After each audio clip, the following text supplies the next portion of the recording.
doing well, and I know you're probably looking at the title of this video and thinking, normally you do book hauls at a pace of about once every 6 months, and here you are having a 2 in 1 month. I know this is very abnormal for me. This isn't the beginning of a change, and I'm gonna have tons of book hauls on this channel. This just happened to happen in 1 month. But Gillian Flynn released a new book. I happened to explore my library here at my school for the first time, and I was sent a few exciting ones, which I will get into at the end of the video and discuss the giveaway. It's a literal mini giveaway, and you'll see what I mean when we get to that. But so as I said, the most exciting thing in this video, for those of you who have been following me for a very long time, you will know I've been talking about Gillian Flynn since maybe my 3rd video on this channel. But this is The Grown Up, and it is a short story that I think was originally an anthology with George R.R. Martin. I absolutely adore the cover of this. On the back it says, "You like ghost stories." But unlike the rest of her books, which tend to be psychological thrillers, I think this one might actually have some supernatural elements. So the protagonist of this story is a woman who commits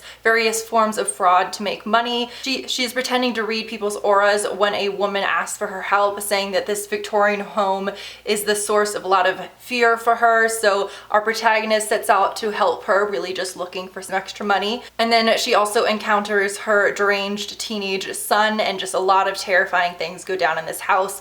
Again, it's just 60 pages, but I cannot wait to devour this, and I think my next video will definitely be a review of this. Okay, so now to get into the library books, although obviously I've spent far too much of my life in the library at my new school, I had never really explored their contemporary fiction section, and although they don't have many, but the ones they have I was really interested in. I actually had to force myself to only look at one shelf. But the first one I grabbed was a bit of a controversial one, and that is Not That Kind of Girl by Lena Dunham. This is obviously a nonfiction, just her personal memoir. I do like Lena Dunham, and I adore the show Girls. I'm not an obsessive fan of hers, but I do like her in general. I've heard very, very mixed things about this book. Let me know if you've read it, but we'll see how this is. Then I picked up Damned by Chuck Palahniuk. I think that's how you say his last name. I've only read one book by him previously, and that was Choke. That's about a sex addict, and I adored that book. I thought it was fantastic, but I have heard really negative things. I don't know if it's necessarily about this one, but just a lot of his newer books I've heard are just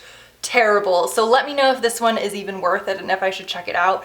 The premise sounds pretty strange but interesting. It's about a 13-year-old girl who is the son of a billionaire. She's quite chubby and unattractive. Not saying that chubby people are unattractive, that's just what it says. It says she's not a looker. And she finds herself in hell after overdosing, and it's about her navigating hell itself. So I thought the premise sounded pretty cool, but we'll see. Then it's been a while since I've read some good nonfiction, and I had heard of this, so I was really excited to see it there.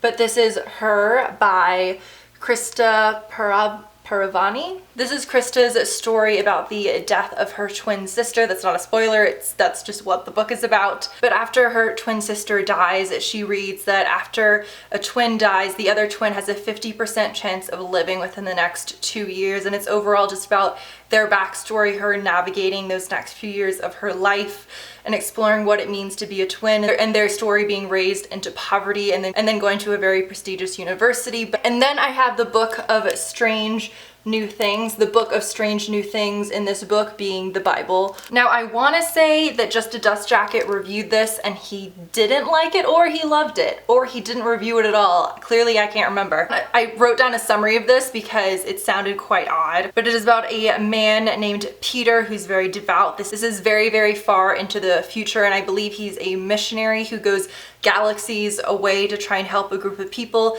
He introduces them to this book of strange new things, but then Peter starts to receive letters from his wife Bea back home about typhoons and earthquakes and things that are going back home at their galaxy. So it sounds strange and wonderful. Okay, and now on to the books and the mini giveaway. So I was sent the new volumes of the Picador Modern Classics. It says Picador is celebrating 20 years of publishing some of the world's greatest literary voices. Our anniversary modern classics pair 4 of our most iconic books with a design that's small enough to fit in your pocket and beautiful enough to stand out on your bookshelf. So one of the books they're releasing that I don't have on me is The Virgin Suicide by Jeffrey Eugenides. The cover for that one I think is flowers, and I adore that book. It's probably my favorite book that Eugenides has written. I highly recommend that. Then they sent me the other 3. First is Housekeeping by Marilynne Robinson. And just to give you an idea, the text is actually quite large, so if you're scared about checking these out because they're so small and you're expecting the font to be small, don't worry about that. But Housekeeping is about two sisters, Ruth and Lucille, who grow up, I have the blurb in front of me, who grow up under the care of their grandmother and also their crazy aunts out in this farm in the middle of nowhere, and it really seems as if it's a coming of age story. So out of all these three, I think I'm most excited to check this one out. Then we have Jesus's Son by Dennis Johnson, and we have a bunch of pills adorning the cover of this one. And it says that this offers an eerily beautiful portrayal of American loneliness and hope. And finally, we have Steppenwolf by Herman Hesse. I googled it and I believe that's how you pronounce it. And then this cover is fur, but this is about a man who I think believes he is half man, half wolf. Heard some really wonderful things about this. So the copy that I have to give away, and I just want to throw it out there, they didn't ask me to do a giveaway. I'm not being sponsored. They just happened to send me 2 copies of Housekeeping. I'm not sure if that was intentional because I said I had already read The Virgin Suicide, but either way, I don't need 2, so I thought I might as well do a little giveaway. For this giveaway, it will be international. I'm not going to say you have to follow me on Twitter and Instagram to be eligible, but if you want to, be sure to go ahead and do that. I didn't actually think of a comment for you guys to go ahead and put, so I guess we'll go ahead and make the comment quite positive. So my last video was on books you're expecting to be fantastic but that disappointed you. So for the comment to enter this giveaway, go ahead and comment about a book that you weren't expecting to get very much out of, but that surprised you with how fantastic it was, or it just surprised you with how much fun you had with it. So the giveaway will be open until next Wednesday, so exactly a week from now. I'll probably announce it at the beginning of my review of The Grown Up. So if you guys liked this video, let me know if you've read any of these books. I apologize if I'm a little bit all over the place, but I have so many final projects due in these next 2 weeks. I'm just trying to block it all out right now. But I hope you guys are having a great week, and I'll see you guys soon.